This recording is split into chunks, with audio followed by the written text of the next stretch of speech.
ಸನ್ಮಾನ್ಯ ದೇವೇಗೌಡ ಅಪ್ಪಾಜಿ ಪ್ರಧಾನಿಗಳಾದಂಥ ಸಂದರ್ಭದಲ್ಲಿ ಅವರ ಅಧಿಕಾರಿ ಕಡಿಮೆ ಅವಧಿ ಕೂಡ ಇಡೀ ವಿಶ್ವವೇ ಅವರ ಒಂದು ಕಾರ್ಯವನ್ನು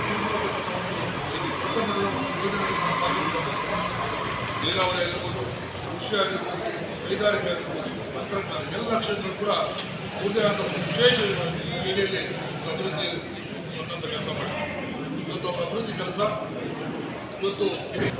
ಹಾಗಾಗಿ ಏನು ಅವರ ಒಂದು ಜೆಡಿಎಸ್ ಪಕ್ಷದ ಅಂದರೆ ಅವರ ಗಡಿಯಲ್ಲಿ ಬೆಳೆದಂಥ ಅನೇಕ ರಾಜಕಾರಣಿಗಳು ಒಂದು ಬೇರೆ ಬೇರೆ ಪಕ್ಷದಿಂದ ಕೂಡ ಅಂದರೆ ಅದು ಒಂದು ಪ್ರಾಯೋಗಿಕ ತರಬೇತಿ ಕೇಂದ್ರ ರೀತಿಯಲ್ಲಿದೆ.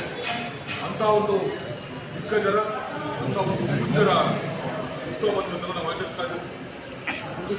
ಹಾಗೆ ಅವರ ಒಂದು ನೀರಾವರಿ ಹೋರಾಟಗಳು ಇವತ್ತು ಕೂಡ ರಾಜ್ಯಸಭೆಯಲ್ಲಿ ಆಯ್ಕೆ ಆದಮೇಲೆ ನಿಲ್ಲಕ್ಕೆ ಶಕ್ತಿಯನ್ನು ಕೂಡ ಕೂತ್ಕೊಂಡಾದರೂ ಕೂಡ ಅದರ ರಾಜಾರೋಷವಾಗಿ ಒಂದು ರಾಜ್ಯದ ಹಿತಾಸಕ್ತಿ, ದೇಶದ ಹಿತಾಸಕ್ತಿಯನ್ನು ಗಮನದಲ್ಲಿಟ್ಟುಕೊಂಡು ನೀರಾವರಿ ಹೋರಾಟದ ವಿಚಾರವಾಗಿ ಅವರ ಒಂದು ದೂರದೃಷ್ಟಿ, ಅವರ ಛಲ, ಹಠ ಏನಿದೆ ಅದು ನಮಗೆ ಸ್ಫೂರ್ತಿ ಮತ್ತು ಅಂಥ ಹೋರಾಟಕ್ಕೆ ನಾಂದಿ ಮಾಡಿಕೊಳ್ತಕ್ಕಂಥ ಒಂದು ವಿಶೇಷ ಬೆಳಗ್ಗೆಗಳು. ನಾವನ್ನು ಕೂಡ ಅವರ ಒಂದು ಚಿಂತನೆಗಳೇನಿದ್ದಾವೆ ಅದನ್ನು ಪರಿಪೂರ್ಣವಾಗಿ ಅಳವಡಿಸೋದ್ರ ಜೊತೆಗೆ ಒಂದು ಅವರ